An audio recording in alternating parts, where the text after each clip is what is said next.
Hello everyone, hope you're having an awesome day today. Welcome to the Film Insight channel. For today's video, we're going to discuss some more Hell's Kitchen contestants and reveal how they're doing now. So, sit back, relax, and without further ado, let's get right into the content, guys. Zach Womack. Appearing in the 11th season of the show, contestant Zach Womack got pretty far into the competition. Starting out as an exemplary contestant who was very reasonable and logical, Womack tried his very best to help his teammates when they were struggling. On top of this, he could be quite humorous, cracking some hilarious jokes throughout his run in the competition. While he was certainly one of the season's frontrunners, consistently giving out solid performances in the first half, this quickly changed. As the competition pressed on, Womack went into a complete downward spiral, which was admittedly surprising to watch. Going from being a beast in the kitchen to having one of the worst losing streaks in the show's history, Womack's personality also changed for the worse. He began to become more cocky, egotistical, hypocritical, and arrogant, as well as started to give tons of excuses for his mistakes. What's more, Womack would sabotage his teammates at any given chance and even throw them under the bus or lie to them. Even though he may have been respected in the beginning, this was completely shattered in the second half due to his shifted attitude, resulting in a ton of conflict. Namely, he had feuds with contestants like Mary, Dan, Ray, Michael, Amanda, and Jeremy, but especially one with Nedra Harris. Getting along with practically no one by the end of things, the only person he seemed to befriend was Barrett. After 5 total nominations, Womack was finally eliminated on the 14th week, managing to rank in 6th place. Before heading out of the competition, the controversial contestant got a parting comment from Gordon Ramsay. He said that there once was a chef named Zach, for words he didn't lack, but in the kitchen, he was no magician and he won't be coming back. Returning for the last 2 episodes, Womack was chosen to be on Janelle's team and was able to lead her to victory despite causing some issues at his station.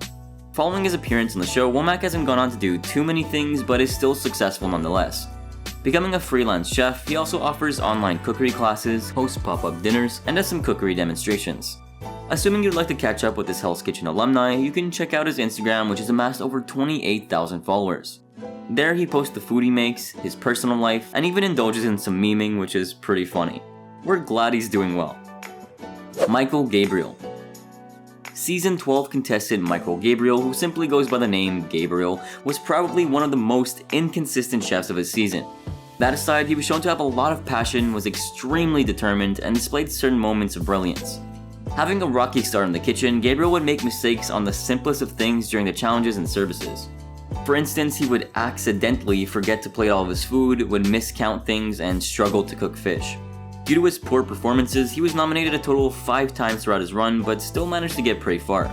The only reason he was able to swerve elimination was because his services weren't awful enough to be considered the worst. Though his cooking got progressively worse and worse, and it got so bad to the point that he was making the same mistakes over and over again. Like how during his final dinner service, he had to remake a salmon dish 3 times before catching the ire of Gordon Ramsay. After an explosive interaction with the famous chef, Gabriel was ordered to leave out of the front door and was ejected from the competition, ranking in 7th place. Obviously, he was very disappointed in himself upon leaving, but realized how many bad services he had throughout his run and that it was only a matter of time. Receiving a parting comment from Ramsay, he expressed that with Gabriel causing such a disaster in the kitchen tonight, it was hard to tell who else I should send home. So I gave everybody the thrill of getting a black jacket. But somebody will definitely be going home after the next dinner service. That must have been really rough for Gabriel to hear. Returning for the final episode, he was chosen to be on Jason's team, but predictably caused some issues at his station. In the end, Jason lost to Scott in the finals, but it's not a surprise when you have someone like Gabriel on your team. Following his very entertaining run in the competition, Gabriel actually decided to move on to another cooking show. Competing in Cutthroat Kitchen, he actually managed to win $54,000 in Camp Cutthroat 2, Alton's Revenge Tournament. What a shocker! Working for a while as a private chef, he currently owns and runs a food truck called Gabriel's Taqueria. On top of getting married and building a family with his lovely wife, Gabriel seems to have lost a ton of weight, which was shocking to see. It's awesome to see him thriving. Andrew Pearce. Ranking in 6th place, Hell's Kitchen contestant Andrew Pearce was a very determined chef to say the very least. Having a gritty attitude, he would fight through the punishments he received to make his team proud, especially when he cost them a win. On top of this, he would often try to calm his teammates down when they got into heated arguments, which he didn't like to see. That aside, he was definitely very rude early on into the competition and simply refused to take responsibility for his mistakes. Thankfully though, he managed to realize that these were bad traits and he quickly turned things around. Despite the fact that he most certainly had a rough beginning, Pearce bounced back and evolved into an exceptional chef. Becoming one of the most consistent male chefs of his season when it came to services, his performances during the challenges were quite mixed. As a result of his changed attitude and improved skills, he got along with contestants like Matt, Aaron, Johnny, and got really close to a contestant named Polly Giganti. Though he did clash with people like Kimberly Roth and was heavily disliked by Devin Simpson. One of the oddest things about Pearce was that he would often flirt with Heather Williams despite the fact that he was engaged. Being remembered for his odd relationship, it often overshadows the fact that he had strong performances. Never being nominated once over the 13 weeks he competed, he was unfortunately booted from the competition instead of Kimberly. Before heading out, he did receive a parting comment from Gordon Ramsay, who expressed that Andrew had 3 chances to save his life in Hell's Kitchen. Like they say, 3 strikes and you're out. Coming back for the final dinner service, he was obviously Heather's first pick, and they continued to flirt throughout the episode. I truly feel bad for this man's fiancée. In the end, Heather lost to Ryan in the finals, but Pearce used this as a chance to comfort her. Following his appearance on the show, Pearce decided to simply return to his previous role as an executive chef. He was working at Hugo's Frog Bar and Chop House at Sugar House Casino for a while until he eventually relocated. Now he works at a restaurant with the same name, holding the same position, but at Rivers Casino. According to certain reports, he and Heather lost contact soon after the season aired, and it's unclear if he ever got married. If you take a look at his Instagram, where he's still pretty active, he doesn't have any photos that would indicate that he's tied the knot. Maybe his stay on the show really ruined things, but we wouldn't blame his fiancée for leaving. Sterling Wright. A well-known contestant named Sterling Wright made his debut in the 13th season of Hell's Kitchen. Recognized as one of the kindest and most memorable cooks in the show's history, he had a ton of redeeming qualities. For one, he was very humorous, lighthearted, and had a silly attitude that would brighten up those around him. Though his personality wasn't for everyone, since he got into feuds with people like Aaron, Steve, Brian, JP, and Bryant.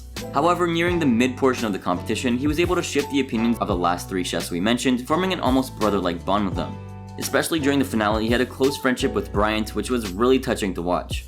That aside, he developed very close friendships with contestants like Latasha, Frank, Roe, and Jennifer Selhoff, who was known to be pessimistic. In the beginning, Wright showed some early leadership in the kitchen and generally had very strong performances during the challenges.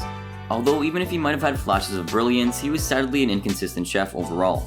His final service really stood out compared to the other chefs that night, which is why he was eliminated. Ranking in 7th place, Wright was nominated a total of 5 times before being booted from the competition on the 12th week.